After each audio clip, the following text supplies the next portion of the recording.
வாழ்த்து சொல்றத சொன்னேன். புதுதாக ஆட்சிக்கு வந்திருக்கிறவர்களுக்கு வாழ்த்துக்கள். ஆட்சி பொறுப்பேற்றிருக்கிறவர்களுக்கு ஒரு வேண்டுகோள்.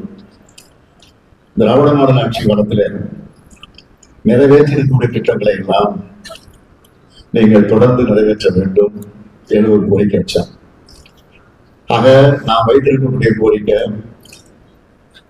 இன்றைக்கு அது எப்படி நிறைவேற்றப்பட்டிருக்கிறது என்பதை இன்றைக்கு நம்மளாக பார்க்கிறோம். ஆகவேதான் சொன்னேன், நாம் தான் இன்றைக்கு ஆட்சியில் இருக்கிறோம்.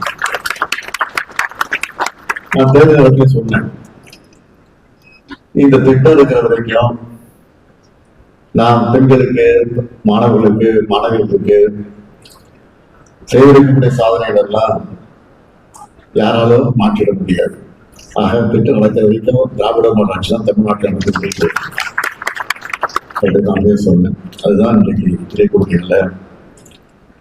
ஆக இந்த தேர்தல் தோல்வியை பார்த்து நான் சிதறிடல, மனம் சோர்வடைந்திடல.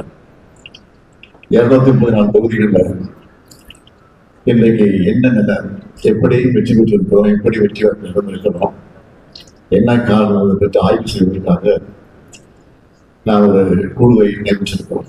86 பேர்கள் அடங்கிய ஒரு குழு அமைக்கப்பட்டு 234 தொகுதிக்கு இன்றிலிருந்து அந்த குழு பெறப்பட்டு ஆய்வு நடத்த இருக்கு. அந்த ஆய்வின் போது நம்ம இடத்துல என்ன போல, நம்ம இடத்துல என்ன பிரச்சனை, மக்கள் என்ன நினைச்சிருக்கிறாங்க, எப்படி விட்டு போயிருக்கு, ஏன் இந்த வெற்றி வாய்ப்பை இழந்திருக்கணும், ஏன் இந்த தொகுதியை வெற்றி பெற்றிருக்க, இந்த தொகுதி வெற்றி பெறல என்பதை பற்றி ஆய்வு செய்வதற்காக ஒரு குழு அமைக்கப்பட்டிருக்கு. அந்த குழு மட்டும் இல்ல, உடன்பிறப்பே வா என்ற தலைப்புல ஒரு வெப்சைட் அமைச்சிருக்கிறோம். ஆக அந்த வெப்சைட்ல கழக அமைப்பு சார்ந்தவர்கள் பொதுமக்களும் அரசியலுக்கு அப்பாற்பட்டவர்களும் அதில் தன்னுடைய கருத்துக்களை வெளியிடலாம் என்று அந்த வெப்சைட்டை தொடங்கி இருக்கிறோம். ஆகவே இந்த தேர்தல் பத்திரிகை சொல்லணும்னா, நம்முடைய கட்சி என்பது ஒரு கட்டமைப்பு கொண்டிருக்கக்கூடிய கட்சி.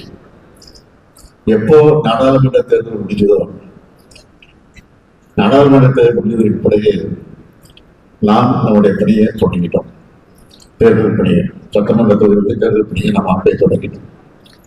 பாகம் ஒரு நிமிஷம், பூத் கமிட்டி அமைச்சோம், ஒன்றிணைவும் வா இந்த தலைப்பிட கழக உறுப்பினர்கள் சேர்க்கிற அந்த பணியை தொடங்கினோம். எஸ்ஐஆர் பணியை முடிச்சோம். அதற்கு பிறகு இளைஞரணி மண்டல மாநாடு நடத்தணும், மகளிர் அணி மண்டல மாநாடு நடத்தணும், பாகம் அவர்களை எல்லாம் அழைத்து மண்டல மாநாடு நடத்தணும். ஒவ்வொரு தொகுதிக்கும் பொறுப்பாளர் நியமிச்சோம்.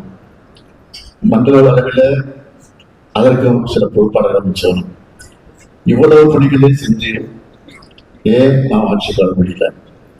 ஆனா எந்த பணியும் செய்யாம வாக்காளரை சந்திக்கல, பாகம் அவர்கள் நியமிக்கல, பூத் ஏஜென்ட் அமைக்கல, இன்னும் சொல்லணும்னா கவுண்டிங் ஏஜென்ட் கூட பல இடங்கள் நியமிக்கல. அப்படிப்பட்டவர்கள் இன்னைக்கு வெற்றி பெற்று வெற்றி பெற்று ஆட்சி கொண்டிருக்கிறாங்க. அது தவறு இல்லை. ஆனா அதை என்ன நடந்திருக்கு? Social media. ஆக சோசியல் மீடியா வந்து இன்ஸ்டாகிராம் சொல்லக்கூடிய அதை பயன்படுத்தி ரொம்ப சோகமாக சிறு பிள்ளைகளை, குழந்தைகளை பிரச்சாரம் செய்ய வச்சு அவர்களை அவருடைய பேரன்கள், அவருடைய தாத்தாக்களை, அப்பாக்களை, அம்மாக்களை, அவங்க வீட்டில் இருக்கிற பெரிய இடத்துல அந்த குழந்தைகள் மூலமாக பிரச்சாரங்களை நிறுத்தி ஒரு திட்டமிட்ட பணி மட்டும் முடிந்திருக்கு. ஆக அது நம்முடைய கணக்கு தெரியாமல் போய்விட்டது. ஆனால் இனிமேல் நாம் உஷாராக வந்து அதையும் முறியடிக்கக்கூடிய வகையில் அந்த பணியை நாம் நிறைவேற்றுவதற்கு திட்டங்கள்